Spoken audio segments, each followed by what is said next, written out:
Capítulo 12. Surpresa. A história é o estudo da mudança, mas, ironicamente, ela é usada como mapa para o futuro. Scott Sagan, professor da Universidade de Stanford, certa vez disse algo que todo mundo que acompanha a economia ou os mercados de investimento deveria emoldurar e pendurar na parede. Coisas que nunca aconteceram, acontecem o tempo todo. A história é, acima de tudo, o estudo de eventos que nos surpreendem. Porém, com frequência, ela é usada por investidores e economistas como um guia infalível para o futuro. Você percebe a ironia? Percebe o problema? Ter um profundo apreço pela história da economia e dos investimentos é sábio. A história nos ajuda a calibrar nossas expectativas, analisar o que as pessoas costumam errar e nos oferece um roteiro aproximado do que tende a estar certo, mas não é, de forma alguma, o mapa delineado do futuro. Uma armadilha na qual muitos investidores caem é aquilo que chamo de falácia dos historiadores profetas. Uma confiança excessiva em dados do passado, como se fossem um sinal das condições futuras, em um campo no qual a inovação e a mudança são a força vital do progresso. Não se pode culpar os investidores por fazerem isso. Para quem enxerga investimentos como uma ciência exata, a história deve mesmo ser um guia perfeito para o futuro. Os geólogos são capazes de observar 1 bilhão de anos de dados históricos e elaborar modelos de como a Terra se comporta. Assim como os meteorologistas e os médicos. Bem, os rins funcionam da mesma forma em 2020 como funcionavam em 1020. Contudo, os investimentos não são uma ciência exata. São um grupo enorme de pessoas que tomam decisões imperfeitas com informações limitadas sobre coisas que terão um grande impacto em seu bem-estar. Algo que pode provocar aflição, ganância e paranoia, até mesmo em pessoas inteligentes. O renomado físico Richard Feynman disse uma vez: imagine só como a física seria bem mais difícil se os elétrons tivessem sentimentos. Bem, os investidores têm sentimentos, muitos, e por isso é bem difícil prever o que eles vão fazer no futuro com base apenas no que fizeram no passado. A pedra angular da economia é que as coisas mudam com o tempo, porque a mão invisível odeia que qualquer coisa permaneça boa demais ou ruim demais por muito tempo. O investidor Bill Bonner descreveu como, entre aspas, o senhor mercado funciona. Ele está usando uma camiseta escrito "Capitalismo funcionando" e segurando uma marreta.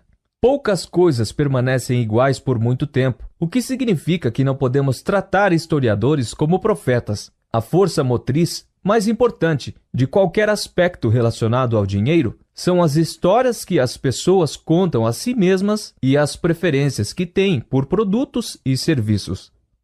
Essas coisas tendem a não ficar paradas. Elas mudam conforme a cultura e a geração. Estão sempre mudando e vão sempre mudar. A armadilha mental na qual nos colocamos voluntariamente é ter uma admiração exagerada pelas pessoas que fizeram e aconteceram quando se trata de dinheiro. A vivência de eventos específicos não obrigatoriamente qualifica um indivíduo para saber o que acontecerá no futuro. Na verdade, esse quase nunca é o caso, porque a experiência provoca mais um excesso de confiança do que uma capacidade de previsão.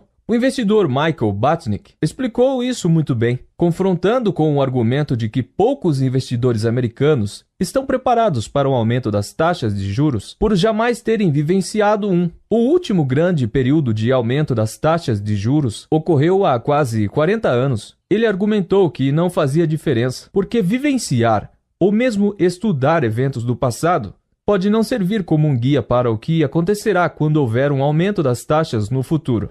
E daí? O aumento das taxas hoje seria semelhante ao último ou ao penúltimo aumento? Cada uma das classes de ativos vai se comportar de maneira parecida, idêntica ou completamente oposta. Por um lado, as pessoas que tinham investimentos durante os eventos de 1987, 2000 e 2008 vivenciaram mercados totalmente diferentes. Por outro lado, não é possível que essa experiência possa levar ao excesso de confiança, a uma recusa em admitir um erro, a um apego aos desfechos anteriores. Quando confiamos demais na história dos investimentos como um guia para o que vai acontecer no futuro, duas coisas perigosas acontecem. A primeira, aumenta a probabilidade de deixarmos passar despercebidos os eventos mais transformadores. Os eventos mais importantes nos dados históricos são apontados fora da curva, momentos que ficam gravados. São eles que promovem transformações na economia e no mercado de ações. A Grande Depressão, a Segunda Guerra Mundial, a bolha das .com, o 11 de setembro, a crise imobiliária de meados de 2000. Um punhado de eventos atípicos desempenha papel importantíssimo, porque acabam por influenciar diversos eventos não relacionados. 15 bilhões de pessoas nasceram nos séculos 19 e 20. Mas tente imaginar como a economia global e o mundo seria diferente hoje se apenas 7 delas jamais tivessem existido. Adolf Hitler, Joseph Stalin, Mao Tse-tung, Gavrilo Princip, Thomas Edison, Bill Gates e Martin Luther King. Eu não saberia nem mesmo dizer se essa é a lista mais relevante. No entanto, quase tudo a respeito do mundo de hoje em dia, das fronteiras à tecnologia, passando pelas normas sociais, seria diferente se essas 7 pessoas não tivessem deixado a sua marca. Outra forma de ilustrar isso é dizer que uma fração ínfima das pessoas foi responsável, talvez pela maior parte dos rumos que o mundo tomou no século passado. A mesma coisa vale para projetos, inovações e acontecimentos. Imagine o século passado sem a Grande Depressão, a Segunda Guerra Mundial, sem o Projeto Manhattan, as vacinas, os antibióticos, a ARPANET, o 11 de setembro e a queda da União Soviética. Quantos projetos e acontecimentos ocorreram durante todo o século XX? Bilhões, trilhões, vai saber. Mas esses 8, por si só, impactaram a ordem mundial em um grau de magnitude bem maior que os demais. Os eventos de cauda costumam ser subestimados com a mesma facilidade com que subestimamos a composição. Por exemplo, o 11 de setembro levou a Fed a cortar as taxas de juros, o que ajudou a impulsionar a bolha imobiliária, o que acabou resultando em uma crise financeira, que então afetou a oferta de empregos, o que levou dezenas de milhões de pessoas a buscar uma formação universitária, que por fim resultou em 1,6 trilhão de dólares em empréstimos estudantis, com uma taxa de inadimplência de 10,8%. Não é intuitivo associar 19 sequestradores ao fardo atual dos empréstimos estudantis. Mas é isso que acontece em um mundo impulsionado por alguns eventos de cauda extremos. A maior parte das coisas que acontecem em um determinado momento na economia global pode estar ligada a um punhado de eventos passados impossíveis de prever. O enredo mais comum da história da economia é o papel que as surpresas desempenham. Surpresas não ocorrem porque nossos modelos estão errados ou porque nossa inteligência é baixa. Elas ocorrem porque na noite que antecedeu em 9 meses o nascimento de Adolf Hitler, as probabilidades de que os pais dele brigassem ou de que concebessem um filho eram as mesmas.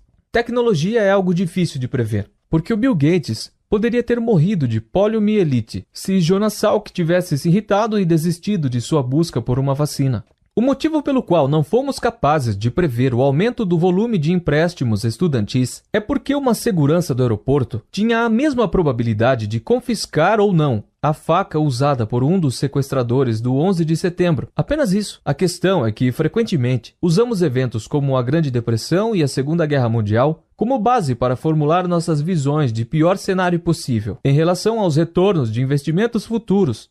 No entanto, eventos históricos não tiveram precedentes. Portanto, as previsões que presumem que os piores e os melhores eventos do passado corresponderão aos piores e melhores eventos do futuro não estão sendo fiéis à história. Estão presumindo, sem embasamento, que o histórico de ausência de precedentes não se aplica a eventos futuros. Nassim Nicholas Taleb escreveu em seu livro Iludidos pelo Acaso. No Egito dos faraós, os escribas rastrearam a marca de maré alta do Nilo e a usaram como uma estimativa de pior cenário possível. O mesmo comportamento pode ser observado em relação ao reator nuclear de Fukushima, que sofreu uma falha catastrófica em 2011 devido a um tsunami.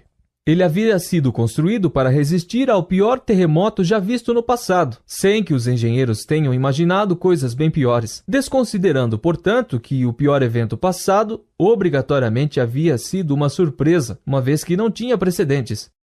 Isso não é falha de cálculo, é falta de imaginação. Chegar à conclusão de que o futuro pode não se parecer em nada com o passado é um tipo especial de habilidade que não costuma ser apreciada pela comunidade de previsões financeiras. Em um jantar em Nova York em 2017, no qual eu estive presente, Daniel Kahneman Foi questionado sobre como os investidores deveriam reagir quando as previsões se mostrarem erradas. A resposta dele foi: sempre que somos surpreendidos por alguma coisa, mesmo quando admitimos que cometemos um erro, dizemos: nunca mais vou cometer esse erro de novo. Porém, a verdade é que se existe algo que devemos aprender quando cometemos um erro, por não termos previsto algum aspecto, é que o mundo é mesmo difícil de prever. Essa é a lição correta a se extrair com as surpresas. O mundo é surpreendente. A lição correta a ser extraída com as surpresas é que o mundo é surpreendente.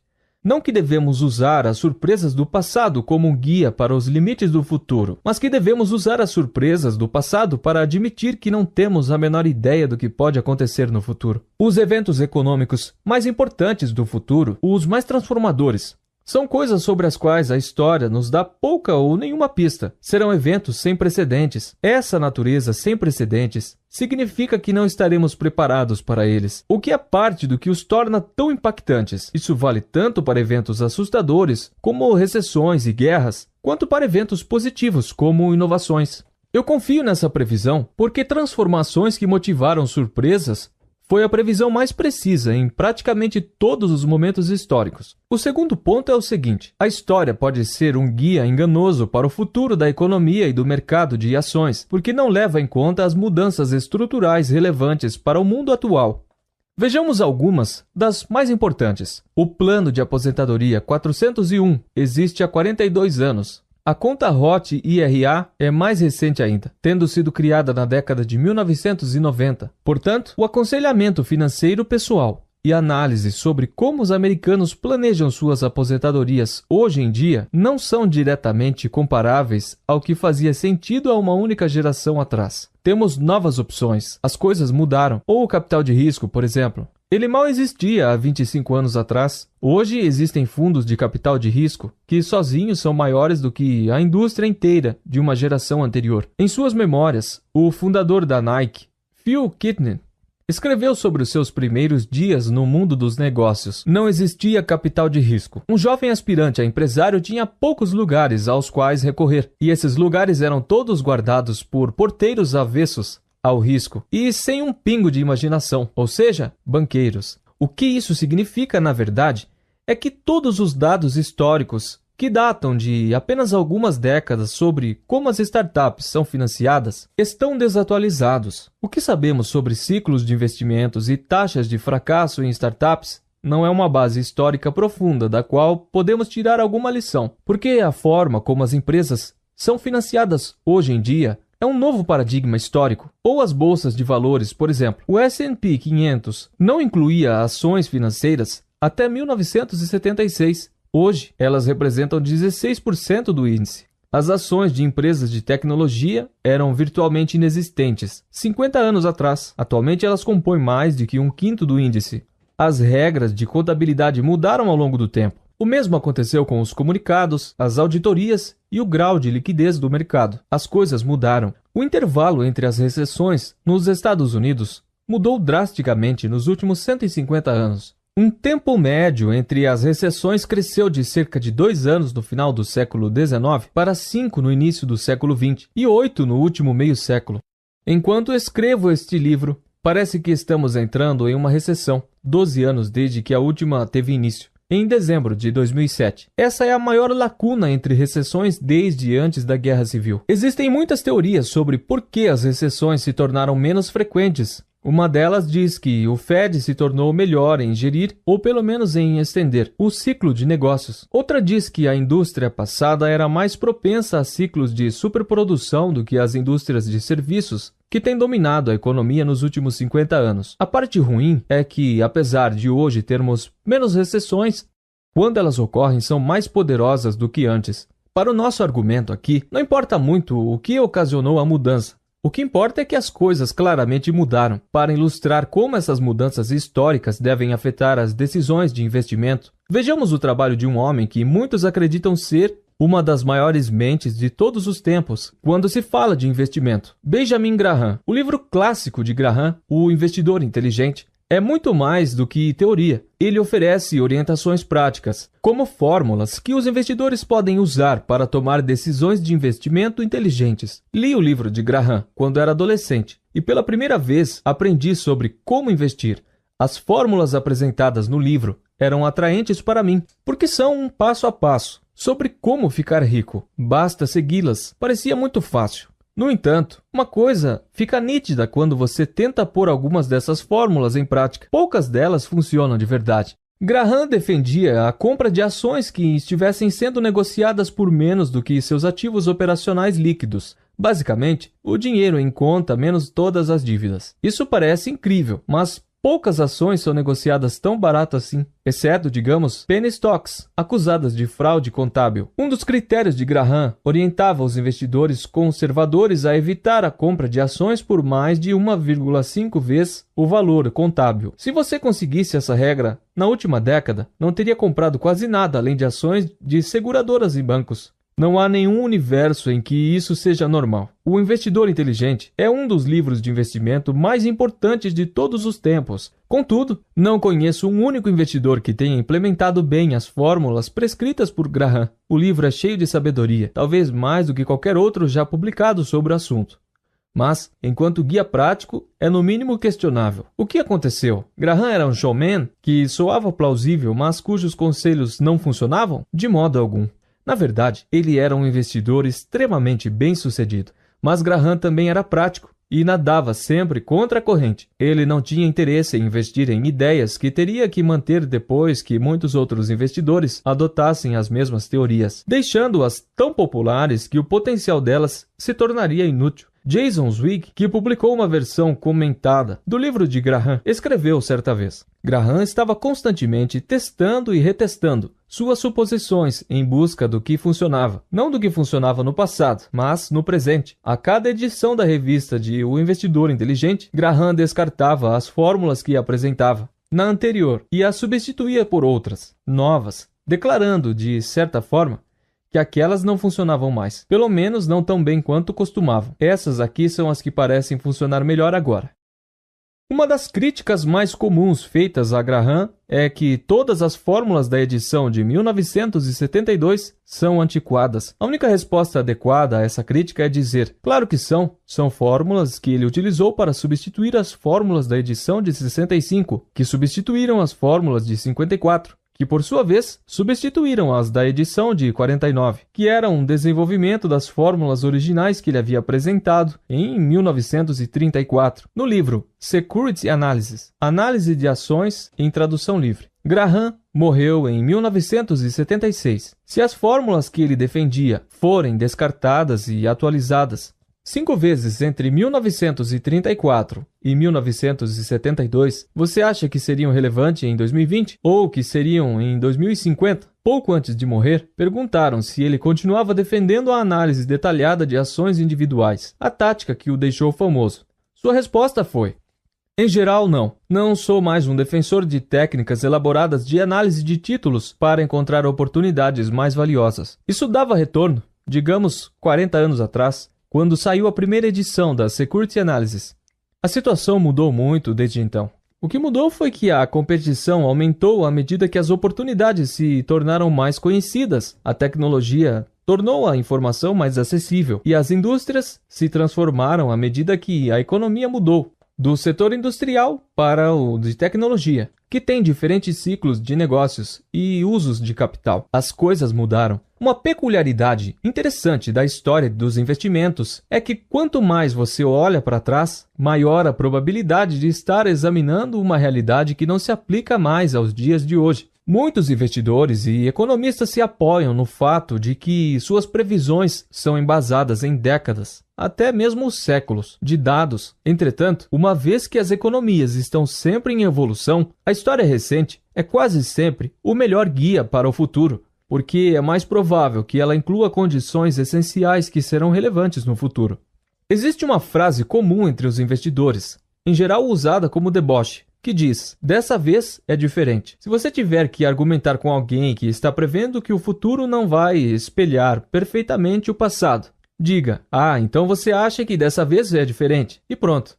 A frase saiu da afirmação do investidor John Templeton, de que as 4 palavras mais perigosas no setor de investimentos são: dessa vez é diferente. Templeton No entanto, admitiu que costumava ser diferente em pelo menos 20% das vezes. O mundo muda, é óbvio. E essas mudanças são o que mais importa ao longo do tempo. Isso não significa que devemos ignorar a história ao pensar sobre dinheiro. Contudo, há um detalhe importante. Quanto mais para trás da história você olha, mais genérica devem ser as lições que você tira. Noções gerais sobre a relação das pessoas com a ganância e o medo.